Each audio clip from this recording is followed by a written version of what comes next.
Yeah! Ça va bien tout le monde? Yes! Alors, si tu viens de te joindre à nous ce matin, bienvenue à Axe 21 Magog. Je me présente, mon nom est Jasmin et je fais partie de l'équipe pastorale d'Axe 21, mais je suis majoritairement, j'ai presque toujours été à Sherbrooke jusqu'à tout récemment. En fait, c'est ma dernière semaine à Axe 21 parce que par la suite, je quitte et je m'en vais sur la région de Montréal. Donc, c'est mon dernier message et mon dernier message est avec vous, Magog. Hein? Quelle chance incroyable! Hein? Fait que je suis vraiment content de pouvoir terminer ma run vraiment à Axe 21 avec vous et de continuer sur cette thématique-là, sur les traces de Jésus. Et sur cette thématique-là, notre cœur, c'est de vouloir regarder à qui Jésus est, à qu'est-ce qu'il fait et qu'est-ce que ça représente pour nous aujourd'hui et qu'est-ce que ça change sur nous également et qu'est-ce que ça dit de nous. Donc, on regarde à cette thématique-là et c'est basé également comme soutien sur la série de Chosen. C'est une série que vous pouvez retrouver partout là, sur la télé, sur Internet, c'est gratuit. Et on y va épisode par épisode. Et cette semaine, je base mon message sur l'épisode 6. Et il y a une scène spécifique dans l'épisode 6 que j'ai vraiment aimé et qui reflète un des passages de la Bible, qui est un de mes passages préférés. Et j'aimerais qu'on puisse se lancer dès maintenant sur ce passage-là. Et par la suite, on va pouvoir décortiquer ça. Qu'est-ce que ça représente? Puis qu'est-ce que ce passage-là veut dire pour nous aujourd'hui? Alors, si vous avez une Bible, j'encourage à tourner avec moi dans Marc 2, et qui était déjà à l'écran. On voit qu'on a quelqu'un de rapide à l'écran. Hein? Marc 2. Et on va lire du verset 1 à 12. Alors, c'est parti. Quelques jours plus tard, Jésus se rendit à nouveau à Capernaum, où on apprit qu'il était à la maison. Une foule s'y rassembla si nombreuse qu'il ne restait plus de place, pas même devant la porte. Et Jésus leur annonçait le message de Dieu. On lui amena un paralysé porté par 4 hommes. Mais ils ne purent pas le transporter jusqu'à Jésus à cause de la foule. Alors ils montèrent sur le toit en terrasse, défirent la toiture de la maison au-dessus de l'endroit où se trouvait Jésus, et par cette ouverture, firent glisser le brancard sur lequel le paralysé était couché. Lorsqu'il vit quelle foi ces hommes avaient en lui, Jésus dit au paralysé, « Mon enfant, tes péchés te sont pardonnés. » Or, il y avait assis là quelques spécialistes de la loi qui raisonnaient ainsi en eux-mêmes. Comment cet homme ose-t-il parler ainsi? Il blasphème. Qui peut pardonner les péchés, les péchés si ce n'est que Dieu seul? Jésus sut aussitôt en son esprit les raisonnements qu'ils se faisaient en eux-mêmes. Il leur dit, « Pourquoi raisonnez-vous ainsi en vous-même? Qu'a-t-il de plus facile? Dire au paralysé, tes péchés te sont pardonnés, ou bien, lève-toi, prends ton brancard et marche. Eh bien, vous saurez que le Fils de l'homme a sur la terre le pouvoir de pardonner les péchés. » Alors il déclara au paralysé, « Je te l'ordonne, lève-toi, prends ton brancard et rentre chez toi. » Aussitôt, cet homme se leva, prit son brancard et sortit devant tout le monde. Tous en furent stupéfaits et rendirent gloire à Dieu en disant, « Nous n'avons jamais rien vu de pareil. » Wow! Quel miracle! Puis moi, ce passage-là, ce miracle-là que Jésus a fait, pour moi, je pense que c'est un de mes préférés, mais surtout la scène qui est là. Et j'aimerais qu'on puisse regarder ensemble, qu'on analyse cette histoire-là et qu'on regarde à quel point c'est extraordinaire qu'est-ce qui vient de se passer dans ce passage-là. OK? Fait qu'on on va se mettre dans la scène de ce moment-là. OK? Imaginez, Jésus dans une maison. Puis la maison est remplie de personnes. La maison est pleine, il y a tellement de gens qui veulent entendre Jésus parler et qui veulent entendre son message, qui veulent l'entendre faire des discours. Fait que la maison est pleine. Puis il y a tellement de gens qui veulent l'entendre et qui veulent l'écouter que non seulement la maison est pleine, mais à l'extérieur de la maison, c'est plein également. Donc les gens regardent par les fenêtres, essayent d'écouter par les fenêtres, sont comme « OK, on veut entendre Jésus parler. » Et ça dit également que dans la foule, il y a des scribes et des pharisiens. Des scribes et des pharisiens, à ce moment-là, c'est comme les prêtres de l'époque. C'est des hommes religieux, mais c'est des hommes orgueilleux. C'est des hommes qui représentaient là, la haute classe spirituelle. Et à ce moment-là, les scribes et les pharisiens, qui ne croient pas du tout à Jésus et à son message, mais ils veulent l'écouter pour comprendre qui est cet homme. C'est qui ce Jésus-là? On dit qu'il guérit des malades, on dit qu'il délivre des gens d'esprits démoniaques, on dit que cet homme-là fait des miracles, des choses extraordinaires. On veut savoir c'est qui. Et à un moment donné, il y a 4 hommes qui arrivent avec un homme paralytique sur un matelas. Il y a 4 hommes qui le portent. Et imaginez, là, tu as 4 hommes qui traînent leur ami, OK, comme ça, et ils arrivent pour pouvoir aller à la maison, mais la foule est tellement grande qu'ils ne le laissent pas passer puis qu'ils ne peuvent pas se rendre jusqu'à Jésus. J'imagine même à ce moment-là la foule qui est autour de la maison, qui se retourne et qui voit les 4 hommes qui portent leur ami sur un matelas, qui le regardent, qui fait un eye contact, qui les regarde, qui regarde l'homme paralytique et qui se retourne pour dire « Non, c'est pas vrai que moi je vais laisser passer cette personne-là. Moi, je vais écouter ce que Jésus a à dire. » Et à ce moment-là, j'imagine à quel point que ça devait être dur pour les 4 hommes qui portent leur ami de dire « Voyons, on ne peut pas réussir à aller voir Jésus, il n'y a personne qui nous laisse passer. » Fait qu'à ce moment-là, ils ont dû déposer l'homme par terre et se dire « Bon, mais gars, ils ont fait un cocus. Faut faire quelque chose. » Et là, j'imagine le premier homme qui fait comme « Ouais, les gars, c'est parce que on ne peut pas se rendre à Jésus. Là. Je pense qu'il faut aller sur le toit de la maison. » Et là, j'imagine le deuxième gars qui fait comme « Mais non, Jésus, il est dans la maison, il n'est pas sur le toit, là, on peut pas marcher sur le toit. » Puis là, tu as le troisième gars qui fait comme « Hey, écoute, je regarde ça, puis il n'y a aucun moyen de se rendre. Il n'y a personne qui nous laisse passer, aller jusqu'à Jésus. Fait que moi, je propose qu'on aille vraiment sur le toit. » Et là, j'imagine le 4e gars, tu sais, que lui, il ne parle pas, puis il regarde ça, il regarde le toit, il regarde ça, puis il est comme « Bon, mais les gars, je pense qu'on n'a pas le choix. On le fait. » Et là, tout le monde se regarde, on le fait. Et là, à ce moment-là, les gars disent « Let's go, on s'en va, on monte notre ami sur le toit. » Et il monte sur le toit. Puis là, pour nous, ça a l'air un peu comme commun. Ça a l'air comme, OK, il monte sur le toit, tout ça. Mais il faut savoir, OK, que c'était commun à cette époque-là d'aller sur le toit. Le toit était une zone où est-ce qu'on pouvait marcher, qu'on pouvait se promener. Souvent, lors des journées chaudes, les gens montaient sur le toit la nuit pour dormir sur le toit et manger sur le toit parce qu'il était plus frais qu'à l'intérieur, tellement qu'il faisait chaud. Donc, le toit, là, c'est pas juste 3-4 planches. Le toit, c'est du solide, OK? Il y a tout, c'est vraiment un gros toit solide pour qu'on puisse être capable de marcher et être plusieurs sur le toit. Donc, imaginez cette situation-là. Et là, tu as Jésus qui est à l'intérieur, qui est en train de faire un discours, puis qui parle. Puis à un moment donné, ils entendent toc, toc, toc, toc, toc. Ils entendent des gens sur le toit. Puis j'imagine tout le monde est là. OK. Puis là, il continue à parler, tout ça. Puis là, mais tu commences à entendre des coups, tu sais. Là, ils sont là, voyons, qu'est-ce qui se passe? Et là, tout d'un coup, il y a de la poussière qui commence à tomber. Hein? Imaginez, là, il y a la poussière qui commence à tomber, puis il y a des débris qui commencent à tomber. Puis là, Jésus, il continue à parler, mais les gens commencent à être distraits, tu sais. Et là, il y a des petits morceaux qui tombent, des moyens morceaux et des plus gros morceaux. Imaginez, le Jésus, il faut qu'il enseigne, mais en évitant des morceaux du toit, OK? Il est comme, qu'est-ce qui se passe? Et là, ça devient de plus en plus des gros morceaux. Et à un moment donné, on commence à voir des rayons du soleil passer au travers le toit. Et j'imagine à ce moment-là, il y a comme un silence qui se fait dans la maison, parce que tout le monde fait comme, qu'est-ce qui se passe? Et il faut penser au propriétaire de la maison. On n'a jamais pensé à ça, hein? Lui qui est là, qui fait comme, il est en train de se faire péter son toit. Puis il regarde ça, il fait comme, qu'est-ce que vous faites, les gars? Il est en train de briser son toit totalement. Et là, mais imaginez, là, tu es en train d'écouter Jésus parler, puis là, il y a des morceaux, puis il y a tout ça qui se passe à ce moment-là. Et à un moment donné, on voit, comme j'ai dit, les rayons du soleil qui arrivent. Et là, on voit le trou qui grossit davantage en davantage. Et j'imagine que tout le monde arrête de parler, puis regarde qu'est-ce qui se passe. Et là, le trou grossit. Et à un moment donné, on n'entend plus rien.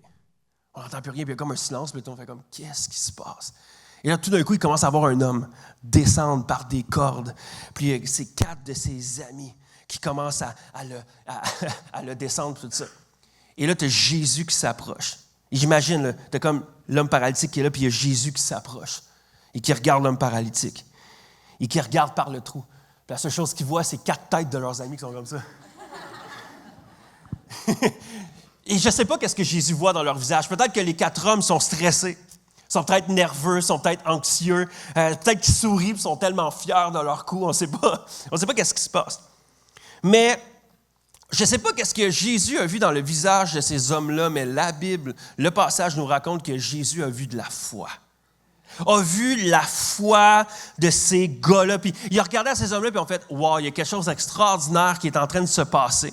Donc, à ce moment-là, Jésus regarde l'homme paralytique. Il le regarde, j'imagine, il le regarde dans les yeux, puis il lui dit, « Mon enfant, tes péchés te sont pardonnés. » Puis je me mets dans la peau du gars paralytique. C'est un peu weird comme propos, là. T'es comme, hey, merci Jésus, là, mais c'est comme pas pour ça que je suis là. Hein? C'est beau que tu parles de mes péchés, mais j'aimerais ça marcher. OK? Fait qu'à ce moment-là, c'est un peu weird, puis c'est bien fin Jésus, là, mais. Puis à ce moment-là, tout le monde est stupéfait par les propos de Jésus. Il le regarde, il dit, tes péchés te sont pardonnés. Et à ce moment-là, tout le monde fait comme, hein? Qu'est-ce que Jésus dit à ce moment-là? Et c'est sûr que cette affirmation-là venait choquer tout le monde qui était dans la place. Et que ce soit l'homme paralytique, que ce soit les scribes et les pharisiens qui étaient là.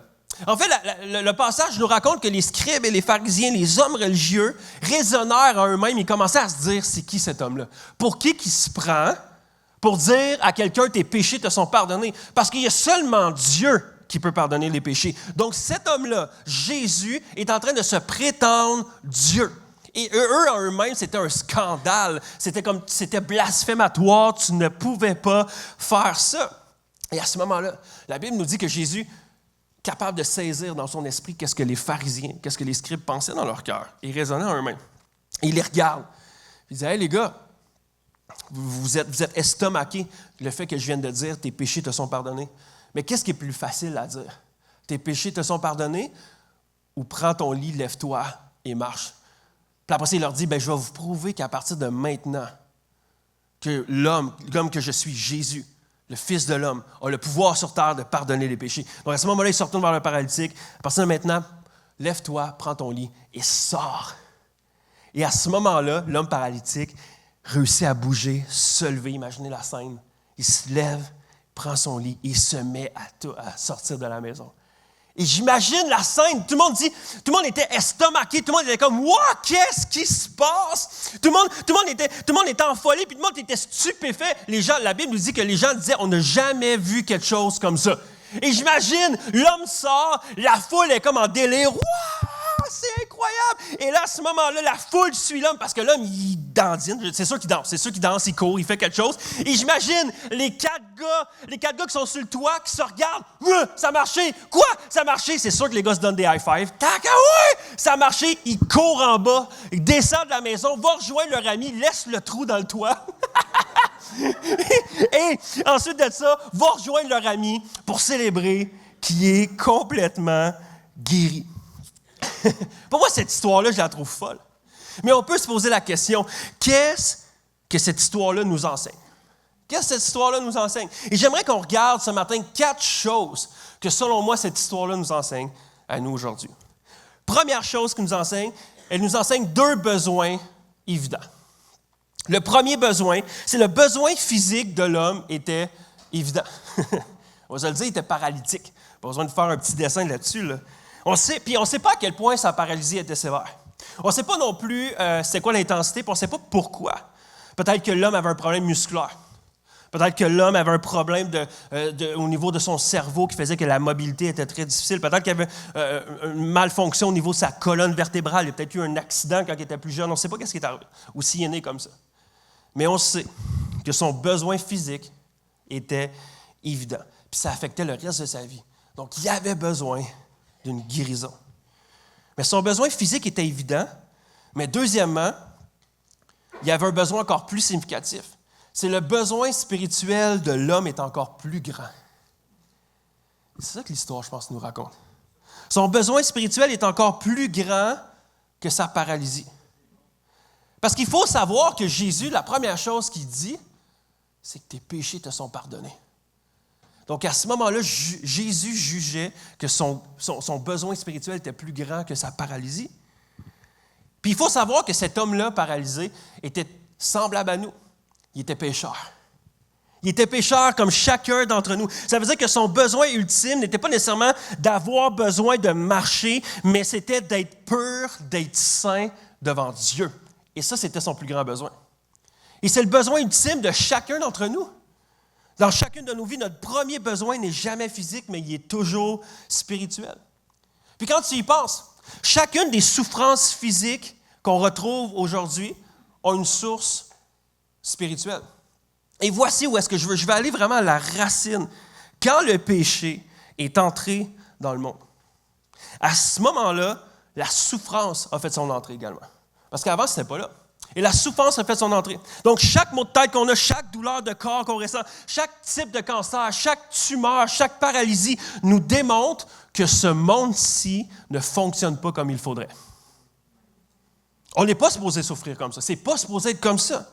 Donc, notre problème ultime, au travers de ça, c'est qu'on a été séparés de Dieu à cause du péché. À cause de ça, maintenant, le monde est rempli de souffrance. À cause qu'on a choisi de se rebeller contre Dieu et d'être séparés de Dieu. Donc, notre besoin premier, prioritaire, plus que tout, n'est pas d'être débarrassé de nos maladies, mais c'est d'être réconcilié avec notre Créateur.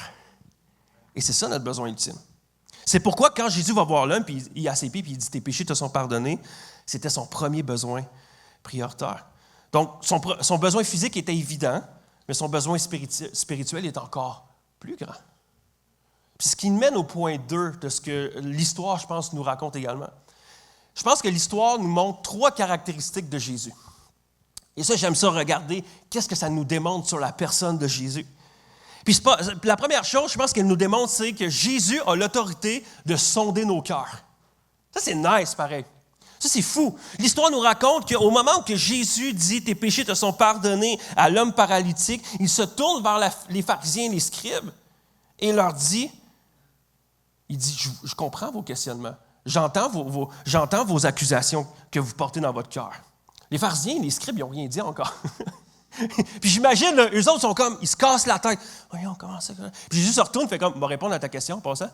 Et là, tu es comme, tu fais le saut. Tu fais le saut. Et à ce moment-là, Jésus répond au questionnement, puis il sait exactement qu'est-ce qui se passe dans leur cœur. Il connaît leurs accusations. Il connaît comment ils sont en furie contre Jésus à ce moment-là de qu'est-ce qu'il est en train de faire. Puis c'est la même manière que ça se passe encore aujourd'hui. Et ça, je suis convaincu que Jésus, encore aujourd'hui, a la capacité de sonder et de regarder dans nos cœurs.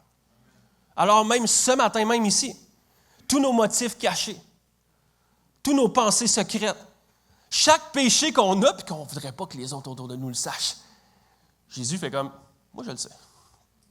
Moi je sais qu'est-ce qui se passe dans ton cœur. L'histoire nous raconte, je pense, selon moi, pour chacun d'entre nous, c'est qu'on ne peut rien cacher à Jésus. On ne peut rien cacher parce qu'il est capable de sonder nos cœurs. Deuxième caractéristique qu'on voit sur Jésus, c'est que Jésus a l'autorité de guérir nos maladies. Et ça, c'est puissant. On peut le voir au travers la vie de Jésus dans les 4 évangiles, Matthieu, Marc, Luc, Jean. Et puis des fois, on dirait qu'on le prend pour acquis. On dirait, ah oui, c'est dans la Bible. Puis ben oui, Jésus guérit des malades. Mais c'est comme si on oublie que ça arrive encore aujourd'hui. Et je suis convaincu. OK, on va faire un exercice juste de même, OK?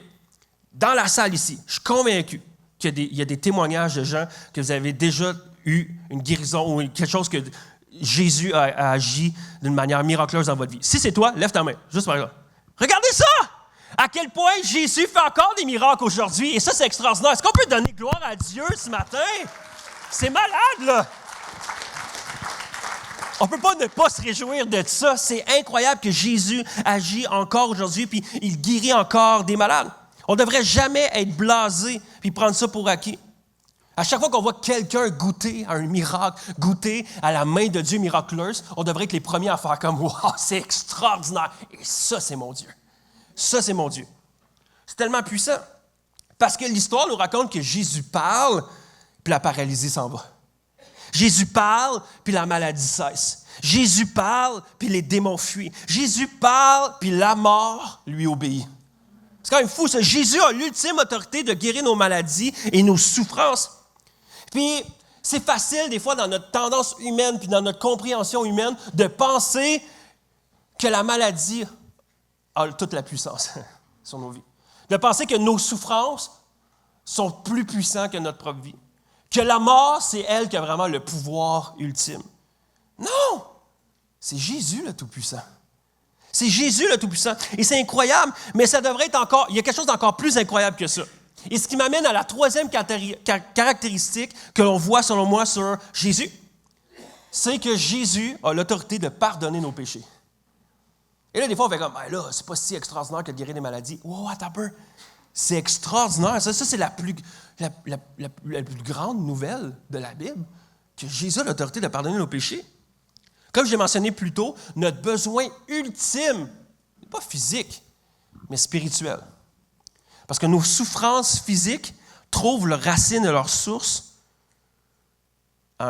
vraiment comme un besoin spirituel, qui est le péché, pas le besoin, mais qui est un problème spirituel, qui est le péché.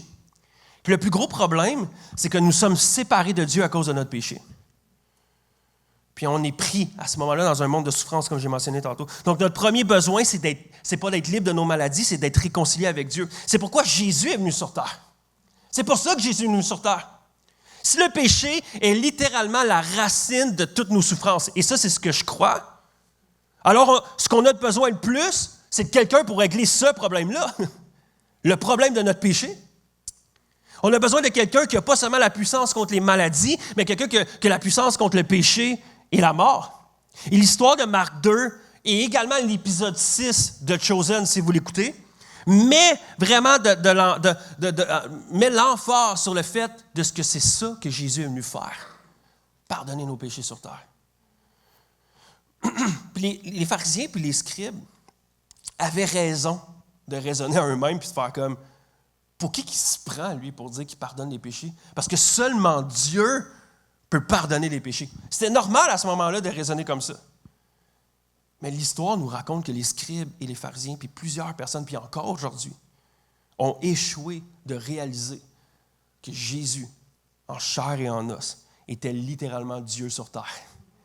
Et ils ont échoué à comprendre ça. Ils ne l'ont pas vu, ils ne l'ont pas saisi. Puis ça, là, ce que je crois, c'est que ça, c'est la plus belle nouvelle que la Bible nous raconte. La Bible nous raconte que Dieu n'a pas abandonné les êtres humains pécheurs dans un monde de souffrance. Fait qu'il s'est dit, moi-même, Dieu, je vais venir sur terre pour régler ce problème-là. Pour moi, c'est la plus belle nouvelle. Jésus a vécu une vie parfaite que nous, on n'était pas capable de vivre. Il a été parfait, sans péché. Il a obéi entièrement à Dieu. Et alors qu'il était sans péché, il s'est dit, OK, moi, je choisis de mourir à votre place sur la croix pour vos péchés. À ce moment-là, ça a été un substitut pour nous. Il a pris notre place et Jésus est mort pour nos péchés. Puis la bonne nouvelle ne s'arrête pas là, est encore plus incroyable. Parce que la Bible nous raconte que Jésus n'a pas été mort bien longtemps. Seulement 3 jours. Mais 3 jours plus tard, Jésus il est ressuscité. Jésus a été victorieux sur le péché et la mort. Ça, c'est extraordinaire. C'est extraordinaire. Et maintenant, il offre à tous ceux qui sont prêts à se repentir et à demander pardon, de croire en lui, d'être réconciliés avec Dieu. Fait que tous ceux qui mettent leur foi en Jésus, maintenant, tu as accès à Dieu, le Père, le Tout-Puissant, être réconcilié de tes péchés. Et ça, c'est l'Évangile. Ça, c'est la bonne nouvelle de Jésus. Mais je vais vous dire quelque chose qui m'attriste personnellement. C'est qu'au Québec, on entend plusieurs types d'évangiles. On entend plusieurs types de bonnes nouvelles partout au Québec, mais vraiment aussi beaucoup en Amérique du Nord. Tu peux aller à plein d'endroits, à plein d'églises qui vont te dire « Hey, si tu crois en Jésus, ben, tu vas être guéri aujourd'hui de toutes tes maladies. Si tu mets ta foi en Jésus aujourd'hui, ben, tu vas être libre de toutes tes souffrances à 100%. » Mais ça, ce n'est pas l'Évangile. Ce n'est pas, en fait, le vrai Évangile, parce que le vrai Évangile, c'est bien plus une bonne nouvelle que ça. Le vrai Évangile ne dit pas « Mets ta confiance en Jésus, puis c'est sûr à 100% que ton cancer va partir. Mets ta confiance en Jésus, puis c'est sûr que ton sida va partir, ou peu importe. » Non, le vrai Évangile va dire « Mets ta confiance en Jésus, puis tes péchés vont partir. » Ah, ça, c'est puissant. Puis quand ça arrive, là, suivez-moi bien, quand ça arrive que la racine de nos souffrances, qui est le péché, est déracinée de notre vie, et que nous sommes maintenant réconciliés avec Dieu grâce à Jésus, ça veut dire qu'on peut savoir que peu importe ce qui se passe dans notre vie, que peu importe que notre corps physique se dégrade jour après jour, qu'on peut avoir des maladies, ou peu importe, c'est que ni la mort, ni la vie, ni les anges, ni les démons, ni le présent ou le futur, ni aucune autorité, rien dans ce monde va pouvoir nous séparer de l'amour de Dieu grâce à Jésus. Et ça, c'est extraordinaire. Ça, c'est extraordinaire. Alors, tous ceux qui placent leur confiance en Jésus pour leur pardon de leurs péchés peuvent savoir que le cancer n'aura pas le dernier mot.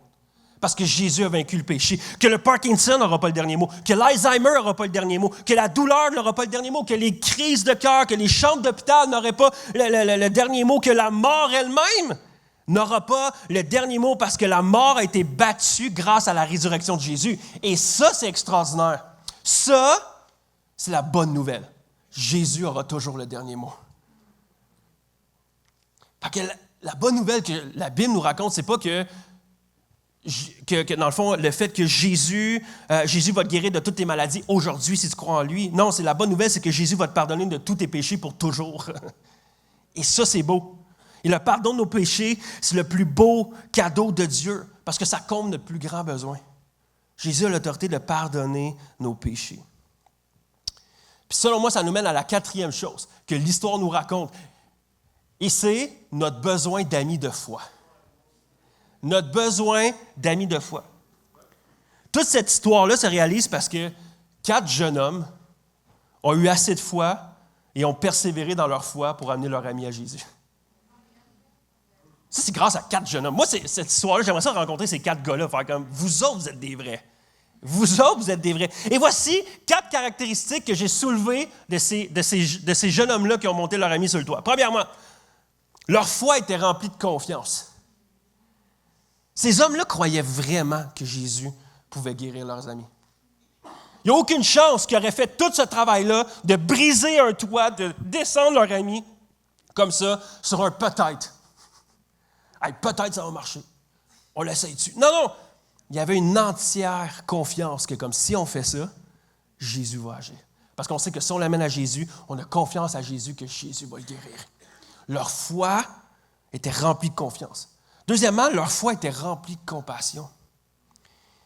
Ils aimaient tellement leur ami. Tu n'es pas prêt à faire toute cette démarche-là pour quelqu'un que tu aimes correct. Non, mais c'est vrai! Tu peux pas faire comme « Ah, ce gars-là, je le connais, là, il est cool. On pourrait faire ça pour lui. » Non, non, il faut vraiment que tu aimes la personne pour faire comme « OK, je suis prêt à détruire une maison pour toi. » OK? Parce que, puis imaginez également, là, on ne sait pas, mais j'imagine la scène où est-ce que l'homme est paralysé sur son matelas et la quantité de personnes qui ont passé à côté. Ah, mais excuse-moi, je ne peux pas te prendre, mais je m'en vais voir Jésus. Et qui sont passés à côté. Puis il était comme, « Ah, y a-t-il quelqu'un qui peut m'amener à Jésus? Y a-t-il quelqu'un qui peut m'amener à Jésus? Ah, excuse-moi, je veux vraiment y aller pour être sûr que j'aille une bonne place pour écouter Jésus. » Tellement de gens sont passés. Et j'imagine les 4 gars qui ont passé à côté de leur ami puis ont fait, « Ah, t'as peu. OK, on ne peut pas te laisser là. On ne peut pas te laisser comme ça.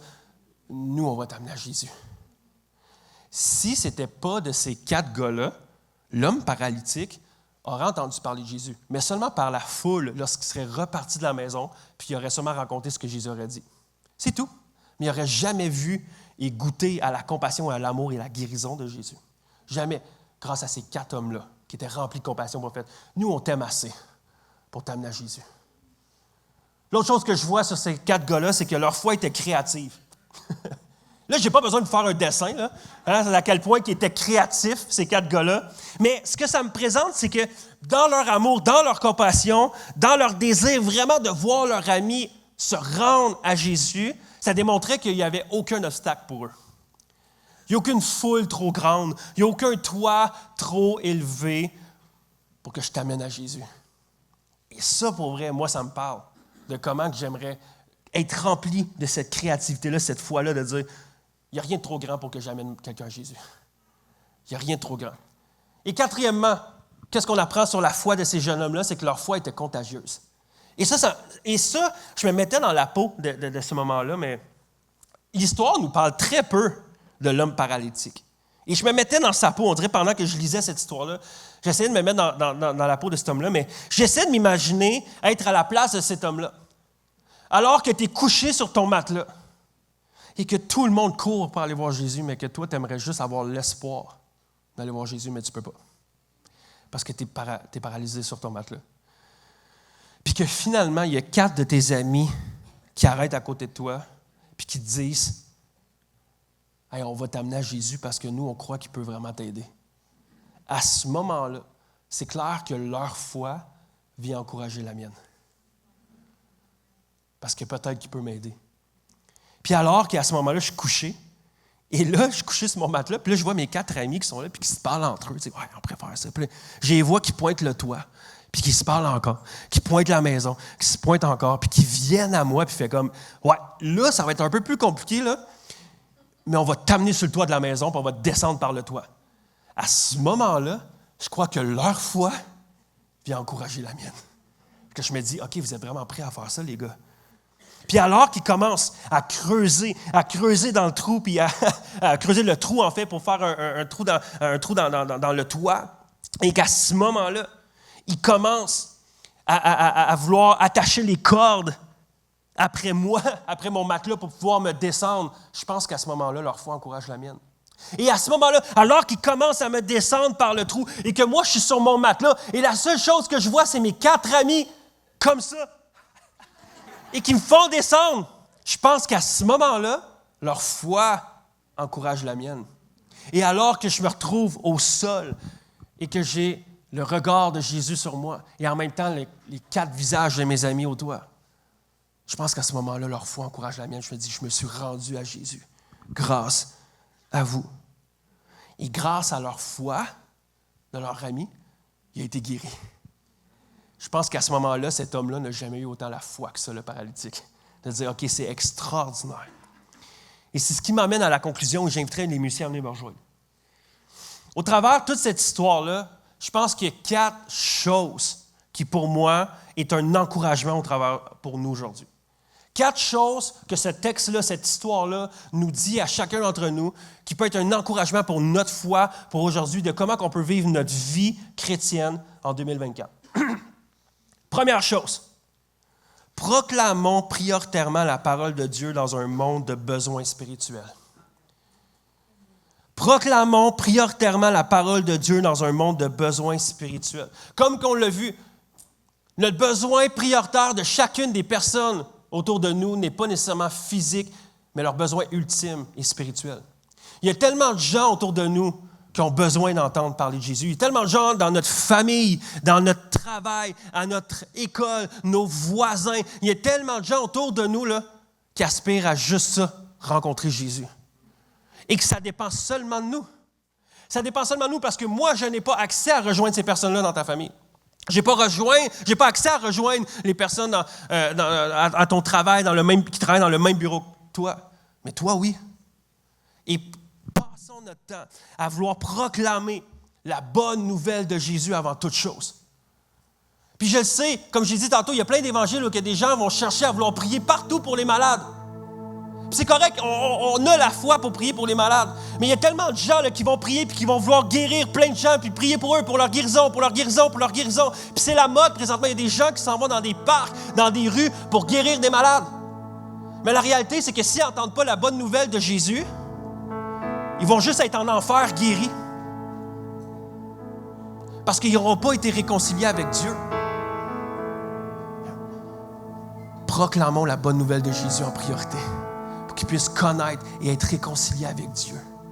Pour qu'ils puissent vivre l'éternité et goûter à cette joie-là du salut. Donc, proclamons prioritairement la parole de Dieu dans un monde de besoins spirituels. Deuxième chose, rendons évidente la puissance de l'amour de Jésus dans un monde ayant des besoins physiques. Rendons évidente la puissance de l'amour de Jésus dans un monde ayant des besoins physiques. Soyons pas de ceux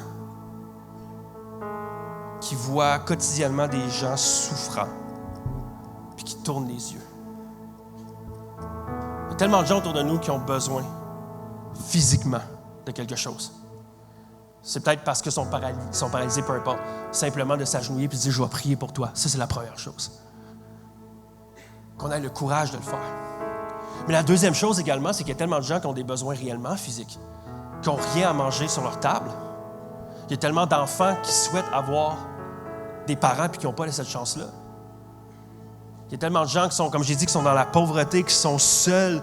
C'est pour ça qu'on fait même opération ça déménage pour venir en aide à ceux qui sont seuls, ne sont pas capables de déménager parce qu'ils n'ont pas de besoin. Ils n'ont pas qu'ils n'ont pas de besoin. En fait, ils ont beaucoup de besoins, mais peu de gens pour les aider. Ils n'ont pas assez d'argent nécessaire pour combler leurs besoins.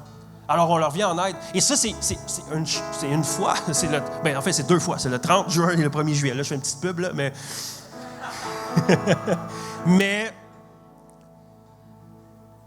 mais c'est pour ça qu'on fait ça. Mais après ça, il reste les 363 jours. Là. Où est-ce qu'il y a tellement de gens qui ont besoin? En fait, l'autre jour, j'étais dans une conférence, puis j'écoutais un pasteur, puis le pasteur il a dit, si chaque chrétien en Amérique du Nord adoptait un enfant dans le monde, il n'y aurait plus de pauvreté. C'est fou, ça, pareil, hein? En tant que croyant, il y a tellement de gens qui ont des besoins physiques qu'on est capable de remplir. Mais soyons pas sûrs qui regardent les besoins, puis qui sont comme, désolé, j'ai pas le temps, moi, je vais aller à Jésus. Je vais honorer Jésus. Ah, Jésus, t'es tellement grand, t'es tellement bon. On va dire, qu'est-ce que tu fais des gens autour de toi qui ont besoin? Soyons de ceux qui répondent également aux besoins physiques des gens autour de nous. Troisième chose que l'histoire nous raconte, une chose qu'elle peut nous enseigner, c'est persévérons dans une évangélisation remplie de foi. En fait, c'est pas facile d'évangéliser, on va se le dire. Parler de Jésus autour de nous, c'est pas facile. Mais jamais on va être encouragé de parler de Jésus autour de nous si on fait juste se dire entre nous à quel point c'est difficile. Hein? Hey, c'est tough. Ah ouais, c'est tough. C'est sûr qu'on va pas faire grand-chose avec ça. Mais encourageons-nous à faire, hey, c'est tough, mais on est capable. On va y aller. On va parler de Dieu autour de nous. Puis qu'on soit à l'image de ces 4 jeunes hommes-là qui ont amené leur ami sur le toit. Qu'on soit ces chrétiens-là, ces chrétiennes-là, ici, à Magog, en Estrie, qui sont remplis d'une foi confiante. De dire, si je le sais que si j'amène mon ami ou mon collègue de travail, la personne de ma famille à Jésus, j'ai assez de confiance que Jésus va faire quelque chose d'extraordinaire. Que je sois rempli de compassion, que je ne peux pas laisser quelqu'un à côté de moi ne pas connaître la bonne nouvelle de Jésus. Je t'aime assez qu'il faut que je t'en parle. Je t'aime tellement qu'il faut que je te parle de Jésus. Que notre foi puisse être remplie de créativité. Que notre foi puisse être remplie d'amour. Et je reviens sur la créativité. Je pense qu'on est toutes des personnes créatives. On fait des plans, on fait des stratégies extraordinaires. Tellement de choses qu'on planifie, hein, le calendrier familial. On planifie comment avoir une meilleure santé, puis là, on va au gym, on a un plan, et là, on a des stratégies de comment on va même manger, puis tout ça, puis l'exercice qu'on doit faire, puis là, on va voir notre médecin, on a toute notre stratégie. Les vacances d'été arrivent, hein? Fait que là, on a tout notre plan, notre stratégie. OK, durant les 2 semaines, qu'est-ce qu'on va faire? On va aller là, on va acheter ça, on va louer telle affaire, on va aller telle affaire. On planifie tellement d'affaires. Mais c'est quand la dernière fois qu'on a fait un plan où on a essayé de stratégiser pour amener quelqu'un à Jésus?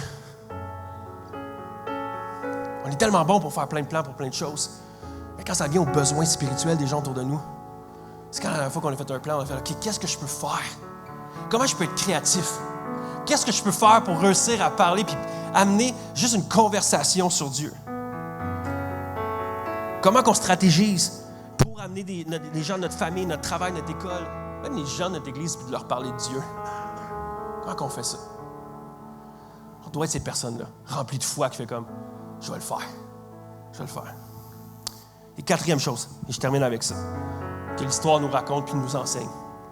Ne cessons jamais de nous réjouir du pardon que Jésus nous accorde et espérons toujours en la victoire de Jésus sur la souffrance. Je vais répéter ça parce que je pense que c'est bon. Ne cessons jamais de nous réjouir du pardon que Jésus nous accorde et espérons toujours en la victoire de Jésus sur la souffrance. Je pense qu'en tant que croyants, on doit être les premiers à se réjouir quotidiennement et ne pas prendre pour acquis notre salut. Faire comme Dieu, c'est tellement extraordinaire que tu es venu sur terre mourir à la croix pour moi. Tu as fait ça sans toi, je serais destiné à la mort. Sans toi, je ne serais même pas réconcilié avec Dieu. Je n'aurais même pas un espoir d'une vie après la mort. On devrait être les premiers à faire, c'est extraordinaire. Donc, c'est pour ça qu'à chaque fois qu'on a un band comme ça qui est rassemblé, puis ça, c'est une belle bénédiction qu'on a en passant, qu'à chaque fois qu'il commence à faire de la musique, à pianoter quelque chose, les paroles apparaissent à l'écran, on devrait être les premiers à faire « Oh, c'est extraordinaire, il faut que je loue Dieu. » Pourquoi? Parce qu'on ne prend pas pour acquis notre salut, puis on est comme « Jésus, je ne cesserai jamais de me réjouir que tu es mort pour moi, pour mes péchés. » Et que grâce à toi, j'ai la vie éternelle. Donc, c'est pourquoi les chrétiens d'entre nous, on n'aurait pas ceux qui ont de l'air blasés durant la louange. C'est pas ma toune. Hey, moi, le monde qui tape des mains, j'ai trop, vous allez encore plus ceux qui lèvent les mains. Wow! Pas pris mon déjeuner, pas assez de force pour ça. Non! On devrait être ceux qui se réjouissent. Faire comme c'est tellement extraordinaire. Merci, Jésus. Je veux te louer. Je veux dire à quel point je t'aime. Je veux dire à quel point tu es extraordinaire. Ça devrait être sur nos lèvres quotidiennement.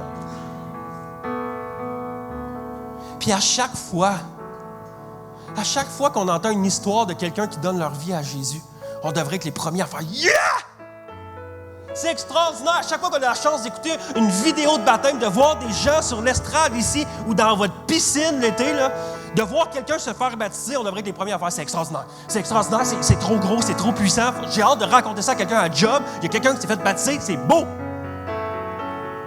Et à chaque fois qu'on écoute un témoignage des baptisés, puis des fois, hein, pas dans notre église, mais dans d'autres églises, peut-être à Sherbrooke, hein, il y a des gens qui écoutent ça, fait comme « Ah, c'était moins touchant que la dernière fois, hein, la vidéo. » Là, t'es comme... Es-tu sérieux, là? Il y a quelqu'un qui raconte à quel point que Jésus l'a transformé puis qui est fier de pouvoir le suivre, de dire « Je vais me faire baptiser. » C'est extraordinaire. Puis on devrait être les premiers à se réjouir. À chaque fois que quelqu'un lui dit « Hey, mon ami vient de donner sa vie à Jésus », on ne devrait pas faire comme « Cool. » On devrait dire « Yeah! High five! Malade! Woo! Quelqu'un de plus avec nous pour l'éternité. C'est incroyable. C'est ça notre but. C'est ça notre mission. » Puis dernière chose, espérons toujours en la victoire de Jésus sur la souffrance. Ne cessons jamais de prier pour des besoins physiques. Ne cessons jamais d'espérer que Jésus est vivant puis il fait encore des miracles. Puis que Jésus peut encore te guérir de ta maladie. Jésus peut encore faire quelque chose d'extraordinaire. Que Jésus peut encore enlever des cancers, que Jésus peut encore guérir, peu importe, des maux de dos, des maux de tête, qu'il peut encore pourvoir de l'argent, qu'il peut encore faire des choses extraordinaires. Pourquoi? Parce que Jésus est Dieu. Puis Jésus est vivant. Puis Jésus agit encore aujourd'hui. Espérons toujours. Ne cessons jamais de prier et de prier et de prier pour que Jésus agisse. Parce que votre histoire pourrait devenir celle des gens qui ont levé la main tantôt. Puis dire, Jésus agit dans ma vie. Et ça pourrait devenir votre histoire. Est-ce qu'on peut se lever ensemble? On va prier. Et on va chanter ensemble. Et puisque vous êtes toutes et tous, ou presque, dans cette salle, peut-être que vous les visitez pour la première fois, mais pour la majorité d'entre vous, vous êtes déjà croyants et croyantes. Je m'attends à une louange loud. Je m'attends à une louange forte. Puis comme, wow! Je peux pas louer Dieu. Parce qu'il est extraordinaire. On va prier ensemble. On peut fermer nos yeux, courber nos têtes. Père éternel, je te remercie pour cette belle journée ensemble où est-ce qu'on peut se retrouver en frères et sœurs et regarder un passage de ta parole que tu nous as laissé, puis à quel point qu'on peut voir des fruits, des choses extraordinaires sur ce que tu es et ce que tu fais et ce que ça fait de nous. Dieu, on veut se réjouir ce matin que grâce à toi, tu es venu répondre à notre besoin ultime qui était d'être réconcilié avec Dieu. Tu es mort pour notre péché. Alors qu'on place notre foi en toi, alors qu'on se repent, qu'on désire vouloir te suivre, qu'on croit que tu es mort et ressuscité pour nous, on sait qu'on est réconcilié avec Dieu le Père. Et que grâce à toi, on a la vie éternelle. Merci Jésus. Et on veut se réjouir, puis on veut t'adorer, Dieu, d'avoir pensé à tout ce plan-là et de ne pas nous avoir laissés dans cette souffrance-là ici, la souffrance physique, mais également la souffrance spirituelle, et d'avoir venu toi-même sur terre répondre à notre besoin. Dieu, on veut te remercier, puis la seule chose, il n'y a rien qu'on peut faire vraiment pour te remercier, mais on veut t'adorer. On veut dire à quel point qu'on t'aime. On veut te chanter des louanges. On veut que de notre bouche sortent des mots, puis que pour toi, ça puisse être un parfum de bonne odeur, puis tu puisses être élevé et glorifié, et que dans cette salle-ci, mais qu'après ça, en sortant d'ici à Magog, dans les maisons partout, que tu puisses être élevé parce que tu es un Dieu extraordinaire. Et Dieu, on veut te prier encore pour des gens qui sont peut-être ici, qui ont perdu espoir pour des besoins physiques, qui ont perdu espoir pour leur douleur, qui ont perdu espoir pour leur souffrance, qui ont perdu espoir pour la maladie, qui ont perdu espoir. Dieu, je te prie qu'aujourd'hui, qu'ils puissent être revigorés, que ton esprit puisse remettre en nous, en tant que chrétiens, de prier pour eux, de les accompagner, mais à ceux qui présentement ont perdu espoir, que ton esprit puisse rallumer cette flamme-là. Je disais, c'est vrai. Jésus, je reviens à toi encore parce que j'ai foi que tu peux répondre à mon besoin. J'ai foi que tu peux me guérir. J'ai foi que tu peux enlever ma souffrance. J'ai foi que tu peux répondre pleinement à mon besoin physique. Dieu, on veut continuer à espérer en toi. Puis à pouvoir te voir agir encore. Puis célébrer à quel point tu es un Dieu extraordinaire. Donc, Père éternel, merci pour cette parole-là qui nous encourage ce matin. Et reçois notre louange. Reçois les mots qu'on va te chanter. Et que Aujourd'hui, qu'on puisse sentir ton amour et ton approbation dans notre temps de louange parce qu'on sait que tu sièges dans les louanges de ton peuple. Mon Père, on veut dire qu'on t'aime, on veut dire que tu es merveilleux. C'est dans le nom de Jésus que j'ai prié, tout le monde dit avec moi. Amen. Amen. Louons notre Seigneur ensemble.